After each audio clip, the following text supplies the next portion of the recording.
Well, well. It has been a long fucking time coming, and it is, it's well warranted. It is needed. It is received. We're in the appropriate shirt for this scenario because I have always, for as long as I can literally remember, I've hated the New York Jets. And let me show you how much I hate the New York Jets.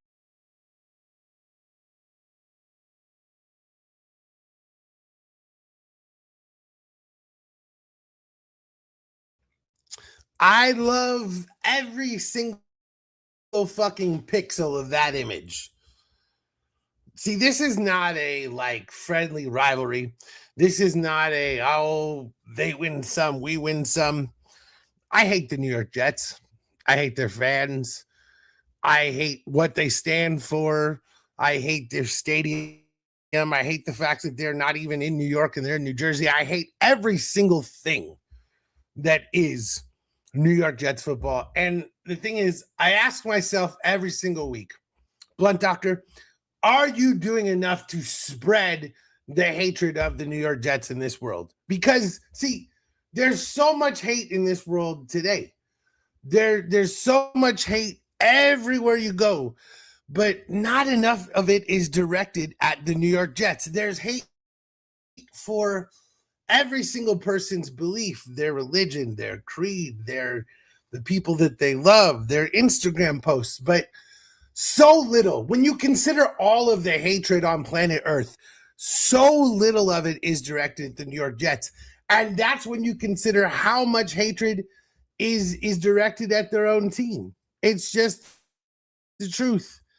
Every single thing about the New York Jets is completely worthless.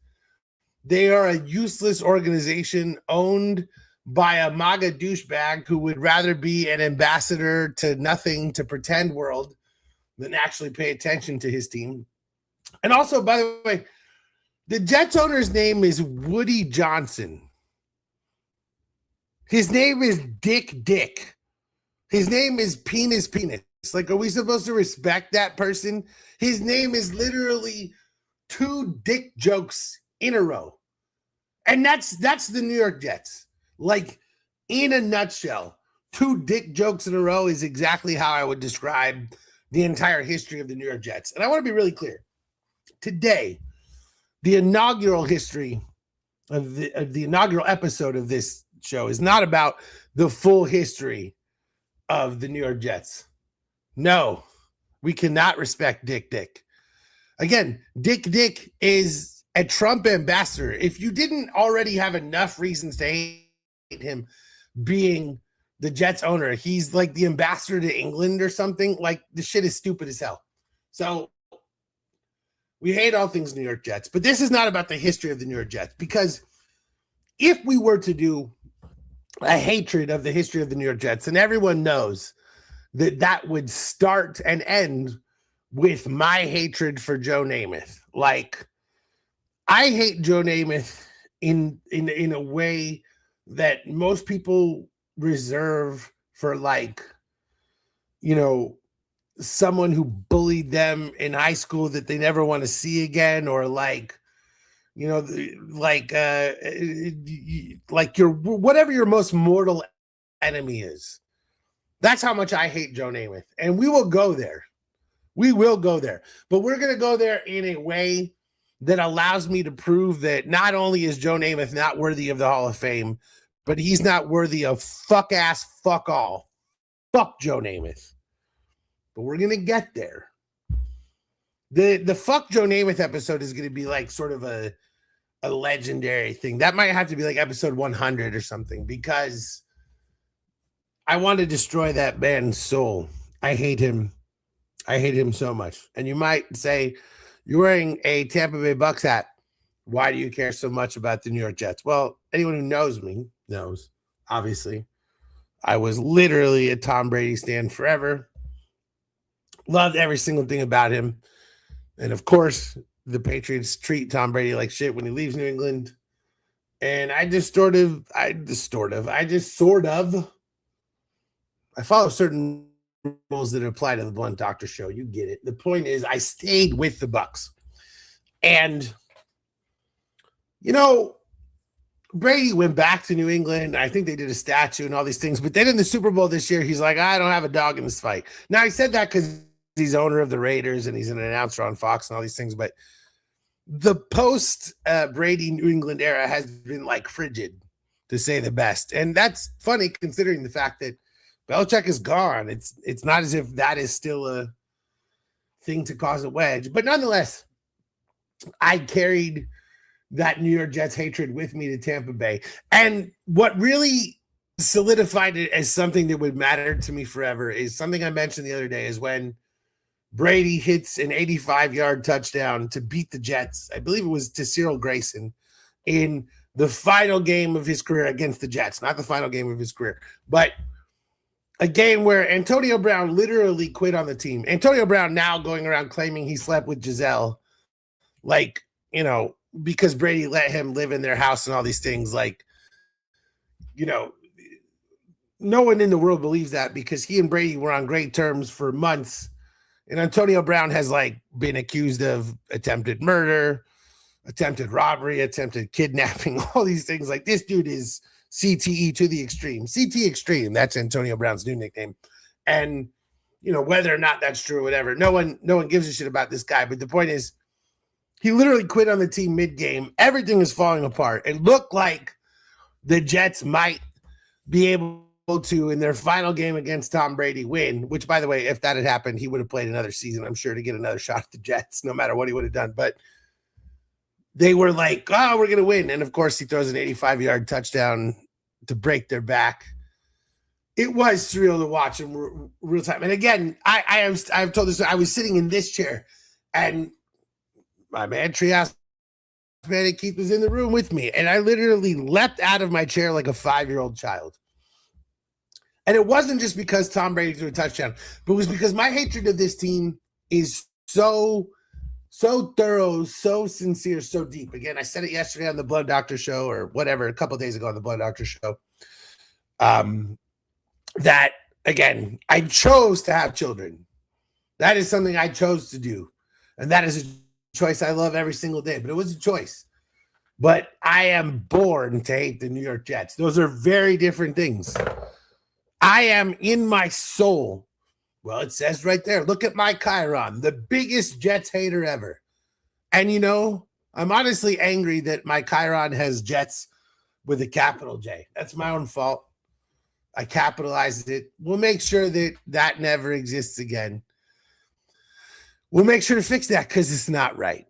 Nobody should ever respect the New York Jets by giving them a capital letter. And there you go. I fixed it. I fixed it, everyone. Nobody needs to run out the door and throw their televisions into the trash can, because I know you were all planning to do it. So let's talk about what this show is going to be. Right now, it will be a little bit intermittent. We're in the off season, and there's still plenty to do. We need to hate on the Jets draft picks. We need to hate on the Jets offseason moves. We need to hate on the Jets last season heading into this season. There's still a lot to do, but we're not going to force it, because the last thing we want to do is come up with nonsense that someone could say, this isn't real hatred. No. This will always be pure hatred. So it's entirely possible this show might end up airing 7 days a week. Anyone who knows me knows me sitting here saying I may not have enough hatred for the Jets. Yeah, I'll probably have enough hatred for the Jets. The point is, when it airs, who knows? For now, until football season begins, I am going to watch all of the Jets games this season. Because, you know, the thing is that since Tom has retired, I've lost a little bit of what made me love football. And I love Baker Mayfield. I love the Bucks. I do. Do not get me wrong. But there is a difference between watching the guy you grew up with your whole life and watching your new favorite guy. I love Baker Mayfield. Don't get me wrong, but there's still a slight difference. But when I consider the possibility of watching every single New York Jets game and actually watching them fail every single week in real time, I realize the joy that I once had as a child. You know, when you were a kid and you would jump on a trampoline, it'd be summer, you jump on a trampoline, you go off the trampoline, you dive in the pool, then there's ice cream. It's like a perfect summer day. That's how I feel every single time I watch the New York Jets lose. And the thing is, I think that a lot of people think that this is like performative and that I say these things like jokingly and that I'm kidding and that I don't actually mean this. And I want to assure every single person who is ever watching, I 100% mean all of this. I take so much joy in the New York Jets losing. Well, I hope that your wife cheats on you because it sounds like you're a Jets fan and I want bad things to happen to you. In 2010, the Patriots beat the Jets 45-3. And I listened to New York sports radio after that, and I listened to all of Jets fans absolutely bludgeon their own team, and it was amazing. Now, let's be very fair. What happened after that was that in the playoffs, Tom Brady and Bill Belichick had some sort of disagreement, an argument, and whatever, and the Jets beat the Patriots in the divisional round. And to this day, 16 years later, I feel rage. And this is not the genesis of my hatred of the New York Jets, but it is what sort of, like lionized it. Like this is what made it the like Mjolnir, Thor's hammer that no one can pick up because it's so completely fucking locked in. Like that's how much I hate the New York Jets. And this game in 2010, where the Jets actually managed to beat the Patriots in the playoff game, is the game that completely locked it in. And it made me a person who has, to this day, I watch Jets post-game shows to watch, their fans just complain about how horrendous every single member of their team is and how everyone should be fired and all the coaches are a joke. I would listen to local Jets radio as I did in that 2010 45-3 game, which started a whole thing with me where I listened to anytime a team loses and I want to, sort of mire in their misery and roll around in it, I listen to local sports radio. Well, the Jets are so pathetic that they don't even allow their local sports radio to be played outside their market. That's how embarrassing they are because they know people will call in and make fun of them. That's quite honestly the reason that the Jets don't allow their local sports radio to be played outside their market because they know people like me are waiting. So all of those things being said, I'm going to watch every single game and I'm going to hate on these people every single game because every single week I tune in and I watch, whatever Jets post-game show and I watch them bitch and moan and cry. Why am I doing it? Why am I not directly hating on the team that I hate so much? And now we're going to do that. But today, before we're going to get there, I just want to go through why this is the funniest fucking team in history. Why they're such a joke. And again, we're not even going to go over the general proud history of the New York Jets. We're just going to talk about not even this century because there's more in this century. But I just want to start with all of the things that make me like warm and fuzzy inside when I think about how much I hate this team.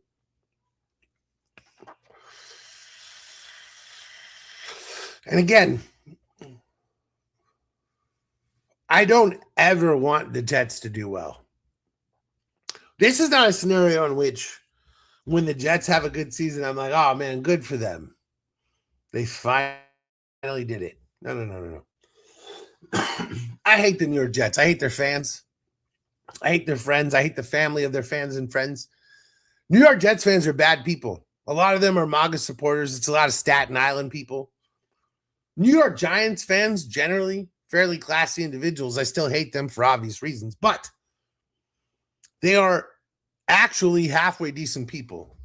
Your average New York Giants fan is someone that should be saved if they were shot in the street by a New York Jets fan who probably shouldn't be. And so I just want to be very clear that, again, this is not meant to be like a funny thing that I do where I'm going to have New York Jets fans on and we're going to laugh together about this.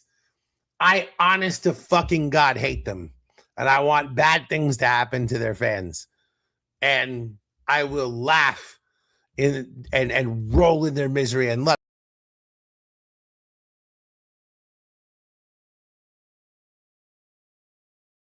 Hate, failure, curse for eternity, rejoice in pain. That's what I feel about the New York Jets, okay? In every single goddamn way. And let's talk about why. First, one of the most forgotten moments in New York Jets history is Brett Favre fucking up their entire season. It's not forgotten that Brett Favre was a New York Jet. You know, everyone remembers that. Jet Favre. And of course, the famous, John Madden impersonator, Frank Caliendo goes on David Letterman and says they should change the name to the New York Bretts and does a whole thing. And it was this incredible. Everyone in the world was sure that the Jets were finally going to be good. They've got Brett Favre, and every member of the media loves Brett Favre. And a couple of things happened. Number one, Brett Favre sent pictures of his dick to a Jets cheerleader. We all love to forget that, but I don't forget it. I don't forget fucking anything. And I 100% remember that Jen Sturger, Jets cheerleader, had to deal with a lot of pictures of Brett Favre's dick because he wouldn't stop sending them to her. So much so that she now has a media career. And I believe she's like a MAGA asshole that everyone hates anyway, which, whatever. But again, she was a Jets cheerleader, so she sucks. But the point is, one of the most memorable things of this time was that Brett Favre couldn't stop texting pictures of his dick to cheerleaders.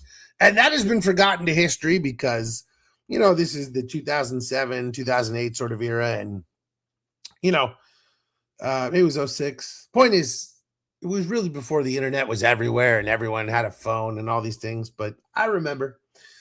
And I also remember that the final play of Brett Favre's Jets career was him throwing in an interception that put the Dolphins in the playoffs. Now, this also knocked the Patriots out of the playoffs, which was very infuriating. This was the year that Brady was hurt, was out for the year. So Favre not only fucked everything up for the Jets, but he fucked everything up for the Patriots too. It's like you can't do anything right. You can't even fuck things up for the Jets to help other people. No. But hey, don't worry.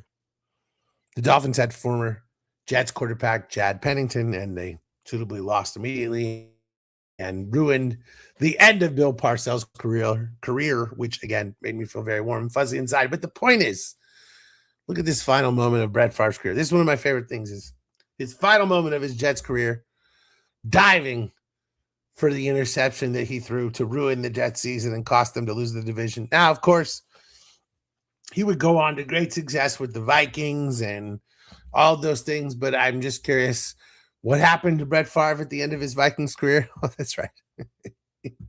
He threw an interception. And he cost them a chance at the Super Bowl. The stain of the Jets will weigh down anyone. Doesn't matter who you are. I remember one time I was playing some sort of Madden career, and there's something where you have the opportunity to be drafted with your best friend. And my best friend was drafted to the Jets. And even in Madden, I was like, no. I don't think so. I'll play for the Patriots. I'm again, I have played Madden careers where I had to end up coaching the Giants because I was fired. I played Madden careers where I had to end up coaching the Broncos. I accepted all of those things. The Jets, not a chance. I wouldn't play a Jets fan in a movie or a play or in anything. I The color green makes me sick looking at it. And thank God that marijuana exists to, kind of fix that problem. So the Brett Favre thing, hilarious. And it only gets better from there. That's like one of the least embarrassing things because we all remember the butt fumble,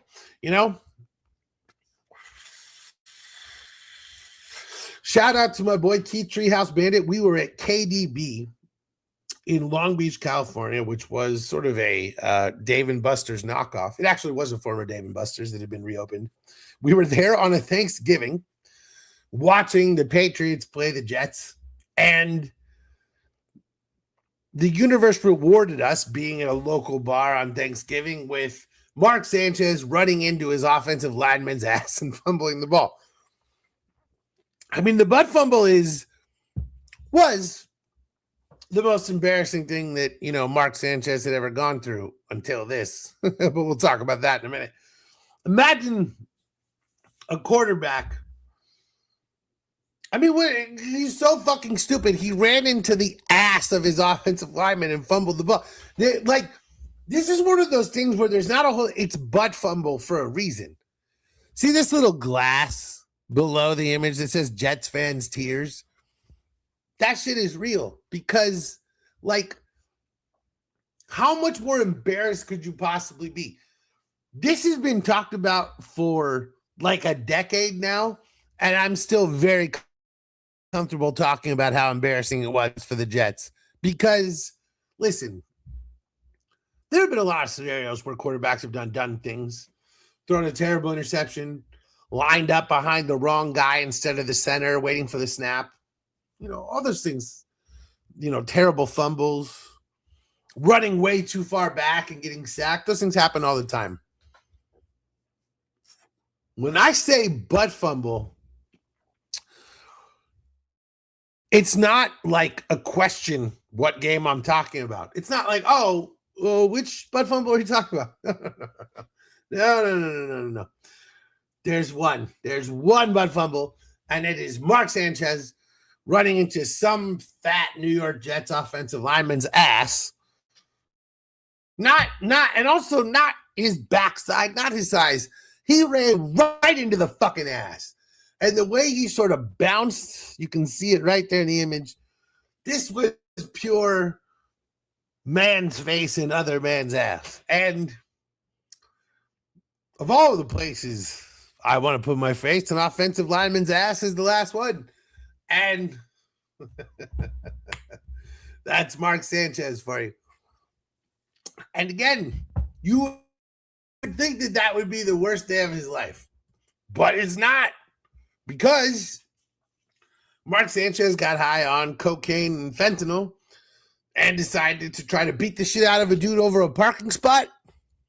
And the fun part is, when this news first came out, people, they tried really hard to go, Mark Sanchez was attacked. And they put Mark Sanchez in the hospital. We need to really worry about Mark Sanchez. No. This motherfucker was the one who got high, coked up, fentanyled up, and tried to attack another person. Not tried to, did successfully attack another person. What kind of last Boy Scout shit is this, Mark Sanchez? Listen, this guy went to USC. He played for the Jets. He was he modeled in college and shit. Life wasn't good enough for you. The Patriots beat me a couple of times, so I had to go do cocaine and fentanyl. The funny thing about Mark Sanchez that everyone forgets, he started his career with 2 straight AFC Championship appearances, including that season against New England when they won the most confusing game I've ever watched in my entire life. But nonetheless, Mark Sanchez's career started very well. And then it just sort of went completely off the rails. And in the 4th season of his career, everyone decided his hands were too small. It was the thing people had brought up at USC. But again, 2 straight AFC championships apparently dissuaded no one. And to my delight, he failed in multiple places. And then, listen, you don't generally root for people to fall to drugs and things. It's football. You want teams to lose. You're not rooting for this, but I mean, like, I want the Jets to lose every single year. I'm not rooting for their players to fall to cocaine and fentanyl addiction, but when it happens, it's pretty fucking funny. Yeah. Yeah.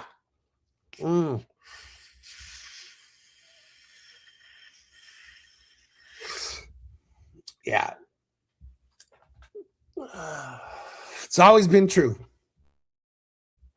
This is their fans. They're fucking morons. Every single one of them. I'll never forget finding out that a friend of mine in our apartment complex in Long Beach was a Jets fan.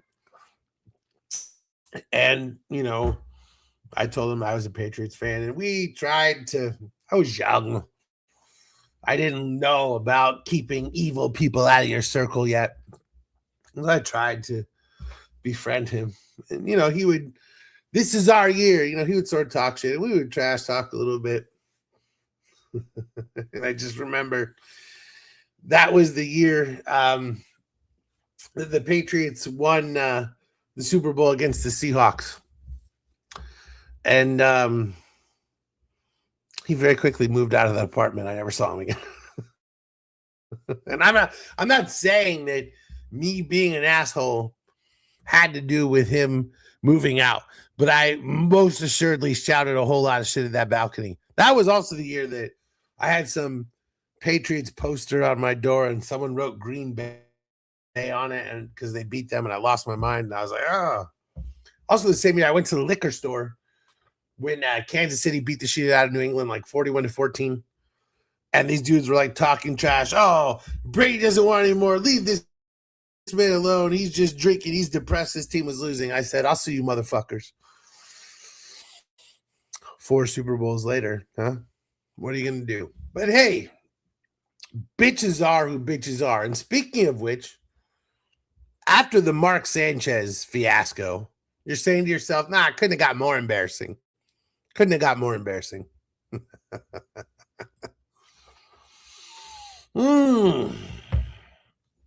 Geno Smith, who, let's be honest, coming into his final season in college, there was potential that, Geno was going to be a top 5 pick. He had like 10 touchdowns in a game, and it was a whole thing. This year didn't go that way. He fell to the second round. Not only did he fall to the second round, but he fell to the second round to the Jets, which is sort of like, for a quarterback, is like the kiss of death. Like, being drafted by the Jets as a quarterback means you'll never succeed. It means the New York media will hate you, but it means you'll get to sleep with like some models. So that's cool, for a couple of years until, again, everyone in the world hates you. But, that's kind of what it is. It's like every single person in the world is going to despise you, but you'll get the attention of people. And you're like, all right, I'll go be a New York Jets quarterback. Well, the fun part for Geno Smith is that when he was finally going to start and take over this team and things were going to go his way, one of his offensive linemen punched him in the fucking jaw.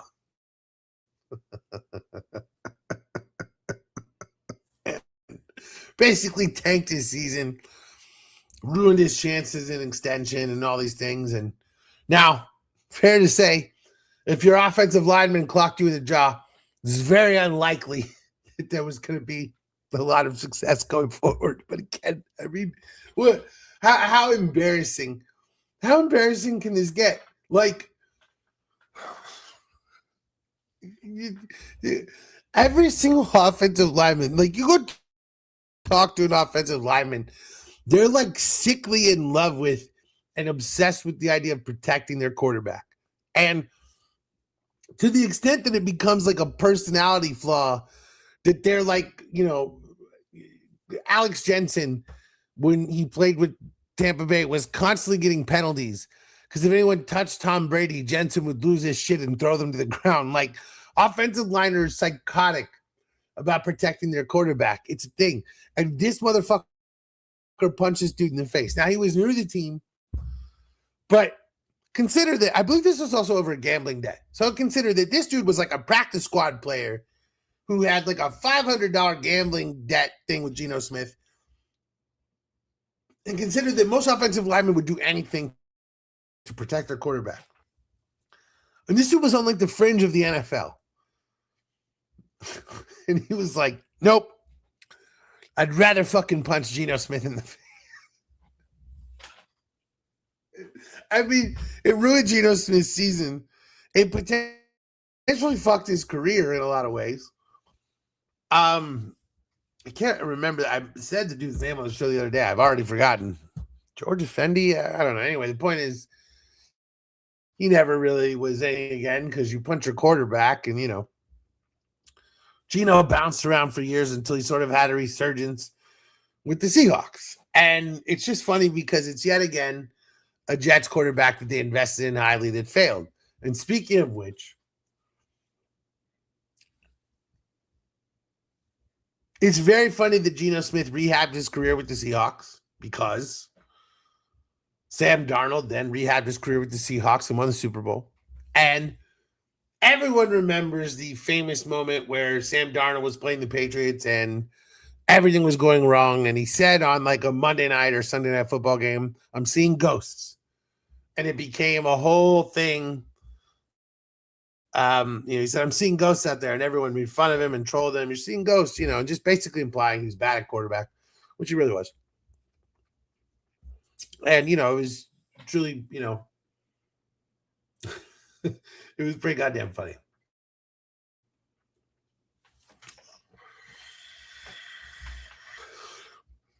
But it's not the funniest Sam Darnold related Jets graphic ever. because this one is.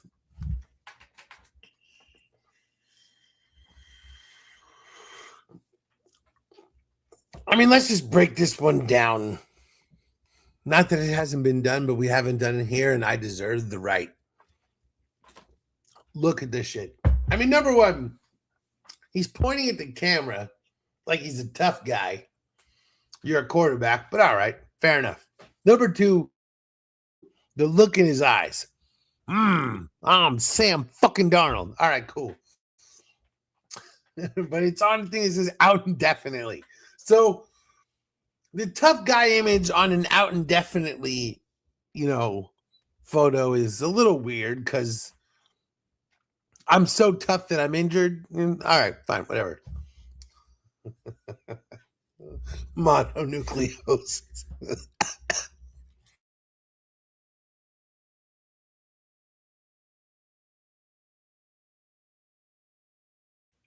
Allow me to old man hack and laugh at mononucleosis.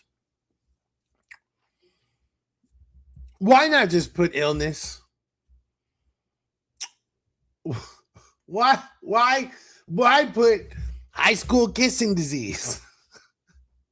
Like, why do this? There's no,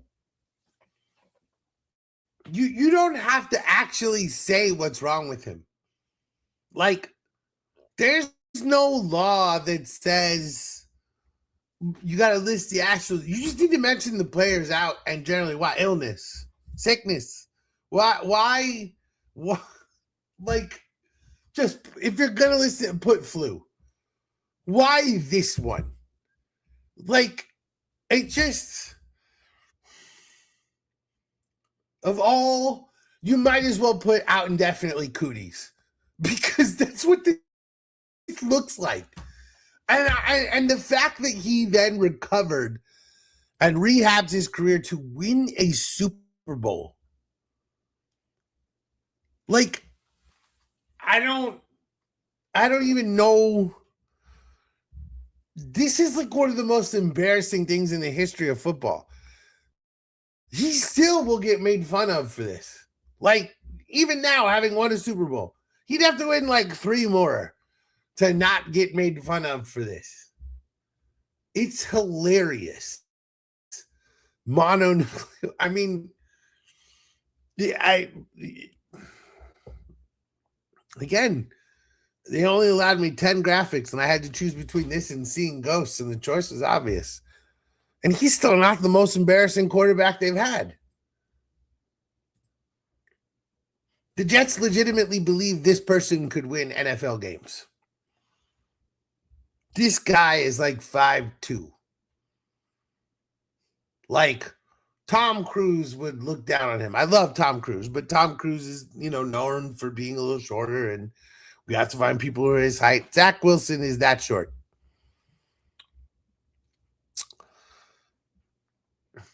There is a famous picture that I tried to find and couldn't of Zach Wilson standing next to all the other early draft picks, and he just looks terrified, and he should. Anyone who believed that this dude was an NFL quarterback is a fool. Well, and see, that's the thing is Tom Cruise would look down on him is my point. Tom Cruise would be Doug Flutie on the Patriots. Or I guess it was Doug Flutie on the Bills, but Doug Flutie also played for the Patriots. My point is that even Cruise looks down on this fucker because this dude is like and here's the thing. Short, tall, whatever. There's no reason to judge anyone for whatever. This guy is fucking tiny. He weighed 6 pounds. If you're going to be in the NFL, you should probably have visited a weight room before. You should probably be capable of being tackled without wilting into, nothing. And this dude is just like, probably one of the worst draft picks of all time. And of course, he's a New York Jets quarterback pick. Of course, he's one of the worst draft picks of all time. And this particular image is from an from a game in which he scored, I believe they scored 0 points on offense. And the defense, I think, scored a touchdown.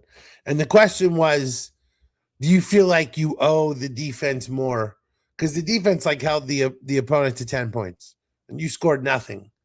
Do you feel like you owe them more? And he said, no.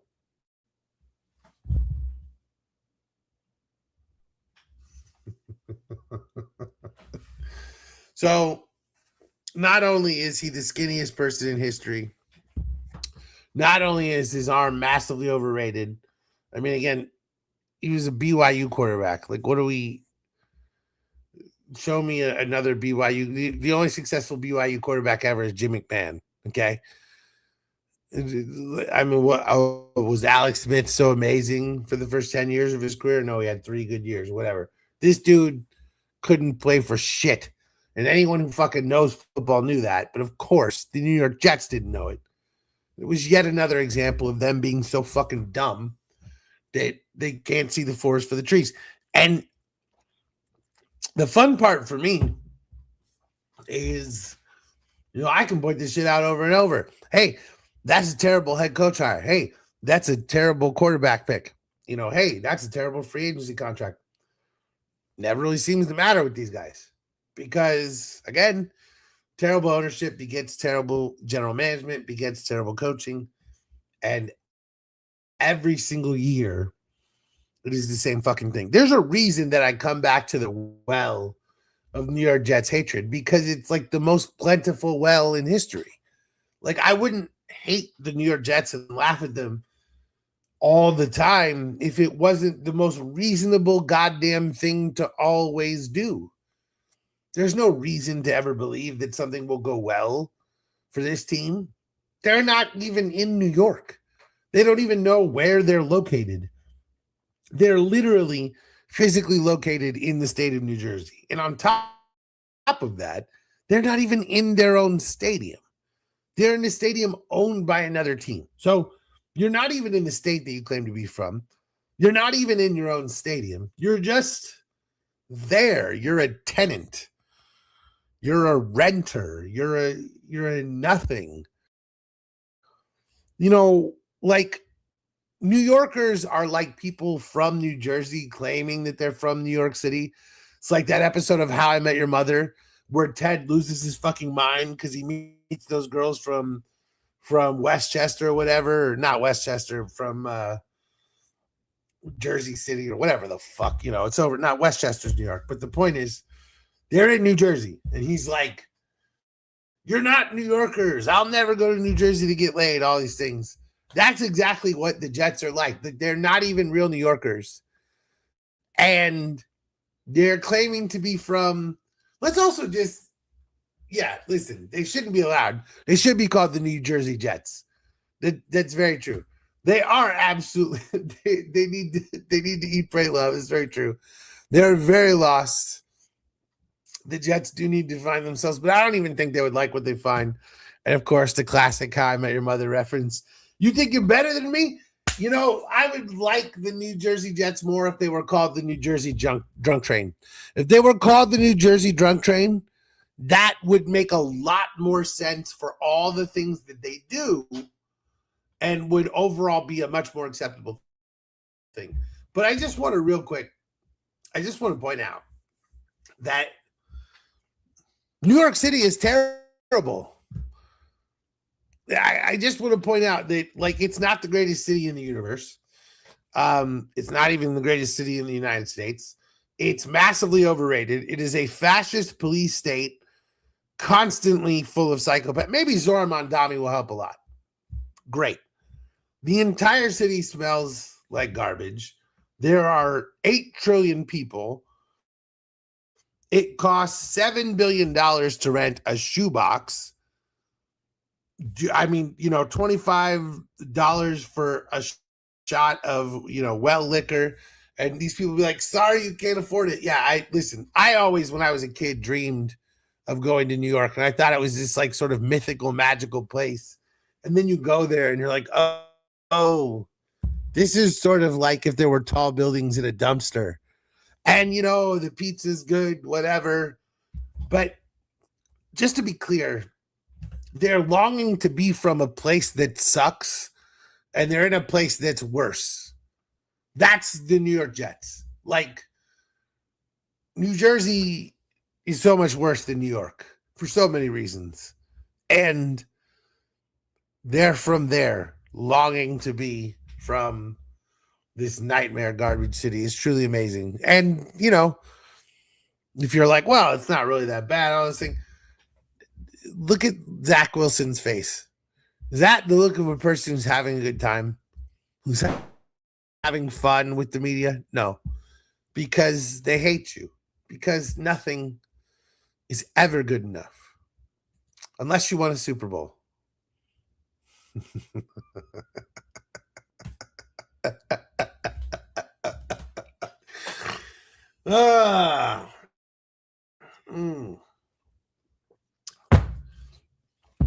For anyone not familiar, that's the greatest player in New York Jets history, Darrelle Revis.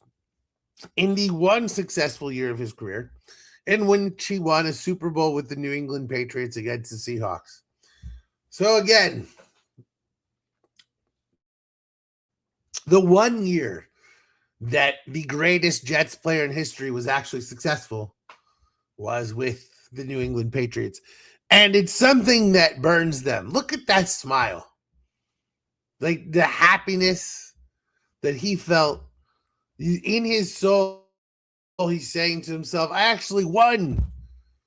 I won something for once. And it wasn't with the Jets. And, they had all their years of the no-fly zone with Darrelle Revis and Antonio Cromartie. And I really feel like the no-fly zone was just Antonio Cromartie telling all of his various children that they couldn't come see him. Still my favorite Hard Knocks moment is the producer asking Antonio Cromartie to name his children, and he couldn't name them. That's the kind of guys the Jets employ. Again, I mean, this whole thing was funny. Is Revis, funny enough, wants a bunch of money from the Jets. They don't want to give it to him. He ends up in Tampa Bay, of all places. Signs a huge contract. He's there for 1 year. Doesn't really go well. He's released. He ends up in New England. Wins a Super Bowl. Has a massive contract. Does not stay. because the Patriots don't pick up the option. It was like $20 million, which at the time was very cost prohibitive. He goes back to the Jets. He had a couple of like all pro seasons, but those couple of years where they went to the AFC Championship early in his career, where that stuff was it. And the Jets have to watch this guy. His best season was in New England. Now, the funny thing for us, he is not the reason we won that game. He wasn't even that good. We all know that the real reason the Patriots won that game, especially the cornerback position, were Brandon Browner and Malcolm Butler. Revis got picked off by the goddamn ref for a touchdown. So it wasn't even like Revis is good. He was terrible in that game. And yet, they still have to watch him win. So imagine you're a Jets fan. You're like, he wasn't even good. He sucked for you guys. Yeah, he still won. It just the look on his face there winning a Super Bowl. Just you go. And the other thing is, all of his largest contracts were with the Jets. So he had a huge contract with the Jets, large contract with Tampa Bay, reasonable contract with New England, huge contract again with the Jets, and which again they won nothing. Like he got all of his money from the Jets and he won with the Patriots. Truly fucking hilarious stuff. And it's one of those things that they always love to forget when they, again, they tweet their little no-fly zone logos and, Revis shut down the pit or whatever bullshit they say all these times. And again, the one time that he actually won something was with New England. And he's the best player they've ever had. He's not even in the top 50 best New England players. Not even maybe top 60, maybe top 75. He's not even close. He was good for New England. He wasn't that great. And the money he got from the Jets when he left New England, went back. He got so much money. Oh my God. It's so fucking funny. It's just so fucking funny. Bill can't coach without Tom because what he does doesn't work without a legendary quarterback balancing out every other thing that happens. But watching Bill take guys from the Jets and Bills and Dolphins and making them have incredible seasons, and then watching those teams then go sign those dudes to huge money again. I mean, we've seen it a million times. He did it with the Bears. It was so many teams. So funny. And all those teams would try to replicate what, Bill did. But it wasn't always Bill. The Jets were convinced, of course, that they could replicate what Tampa Bay did, right? Tom Brady leaves New England, goes to Tampa Bay, wins the Super Bowl immediately. So, of course, if you have a really good team with a really good defense and a legendary quarterback, you can just win. Because that's all it takes. Just snap your fingers, right? Nothing could possibly go wrong. And that's why the Jets got Aaron Rodgers. I like this picture because I like the hope on his face. I like the smile because the death of the light in his eyes hasn't gone through yet. And I hate Aaron Rodgers, so I'm not trying to say that I want him to be happy. I don't. But I like looking at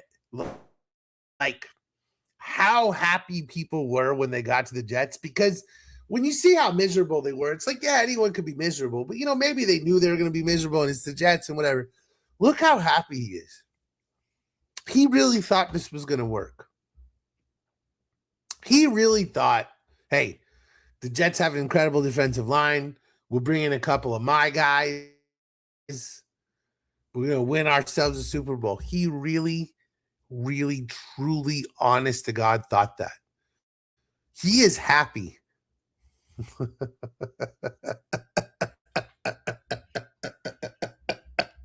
He is so happy. And it went so bad. It went so bad that we know his stances on vaccines, immunizations, and ayahuasca. That's how bad this went. That's so fucking funny. That's so fucking funny. Like you've got to comprehend the idea that this guy was always a fucking flake ass loser. But none of us knew it because he was so good at playing quarterback that that's all anyone wanted to talk about.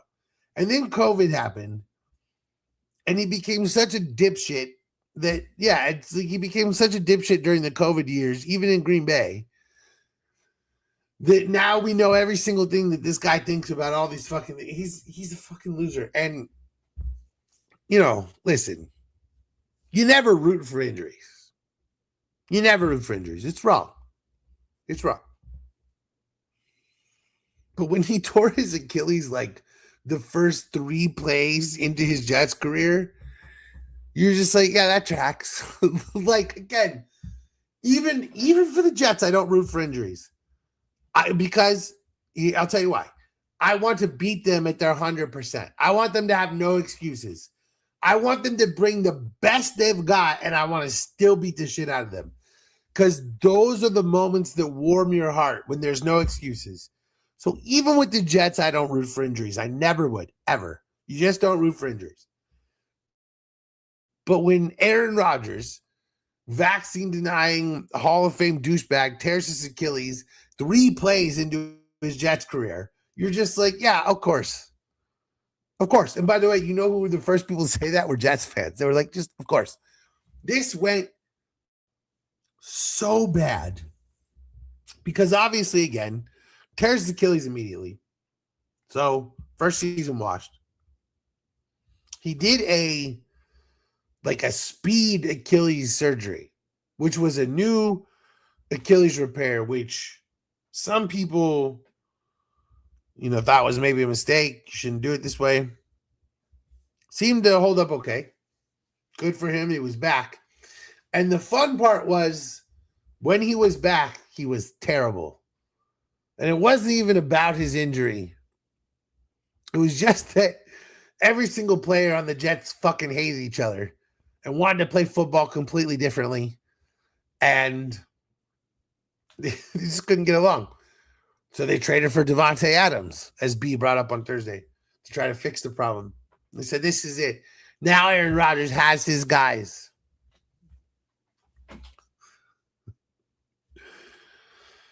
Oh, don't think they won a game the rest of the season. That's one of my favorite things about the Jets is you can say, don't think they won a game the rest of the season about like most of their seasons, like 2 or 3 games into it. And, coaches are fired. They still didn't win games. Traded for Davante Adams, still didn't win games. Truly tremendous losing, as always. And then the funny thing is, Aaron Rodgers goes to the Steelers, and he hates the Jets. He hates so much the way their fans treated him. He hated the way that things went. He's enraged. They end up beating them. The Steelers beat the Jets on like a 51-yard touchdown or a 51-yard field goal kick at the end of the game. And he's like, that one felt fucking good. He's like rubbing it in their nose. So they believed this dude was going to be their savior. They really believed this was going to be their, Tom Brady, whatever. And he tears his Achilles, plays horribly, then goes to the Steelers and does everything he can to rub their nose in him winning one game against him. Like, that's how fucking much he hates every single person in the Jets building. Like, nobody loves them. And the funny thing is, the Steelers and Jets basically trade quarterback because Justin Fields goes from the Steelers to the Jets, and which to this day it confounds me why the Jets signed Justin Fields, which of course that makes perfect sense. Why would they do it? Because they're morons. And Justin Fields does what Justin Fields does and loses basically every single game with a horrible play, and the Jets just can't figure it. And it's like if you were a composer and your goal was to compose like something that would be perfect for a constant car crash. just car crash over and over and over. And you're just like, oh, I'll just watch every single decision the New York Jets have ever made. It's literally perfect. And now we come to today. And I would feel for this man if he wasn't a New York Jets player in his career. So he's a former New York Jets player who's now become head coach. And Aaron Glenn, all of last year, throughout them never turning the ball over and losing all the time, was we're going to get there, we're going to get there, we're going to turn the corner. And honestly, I don't know how good of a coach he really is, because there's nothing that could ever constitute success or will be success within the New York Jets system. When you have a bad owner who doesn't care, you will always lose.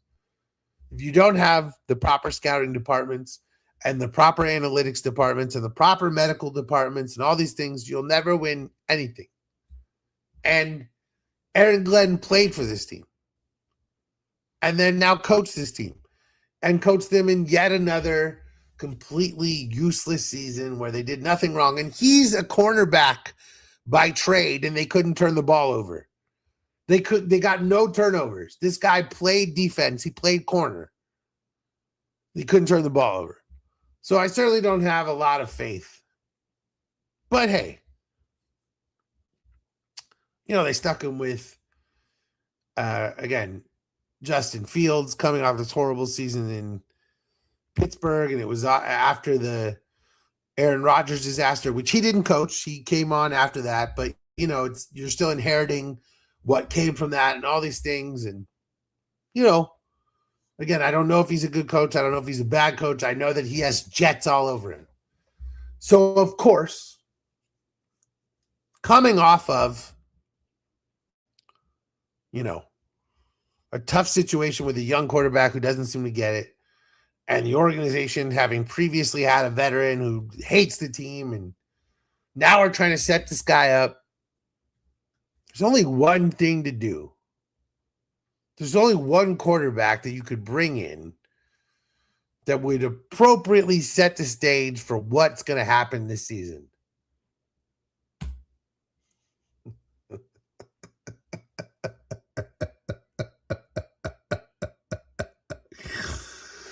Oh, Glassjaw Geno himself.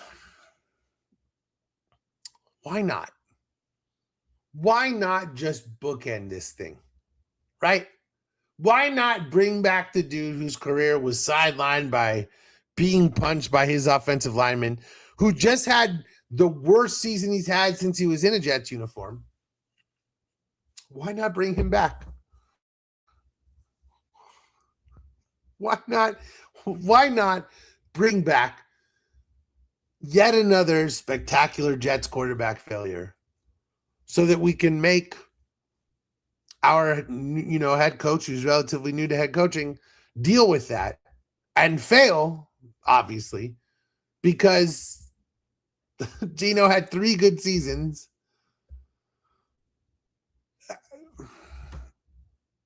And listen, I loved what Geno did in Seattle. But anyone who watched him play in Oakland last year, Las Vegas, I still can't get Oakland Raiders out of my head. But anyone who watched him play last year, it's unbelievable.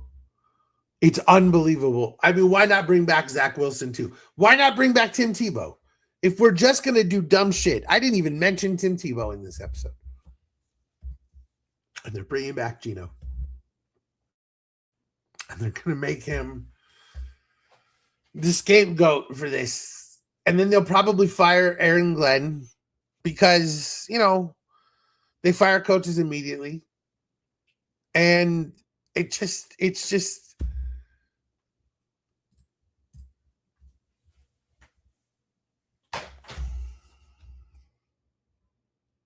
I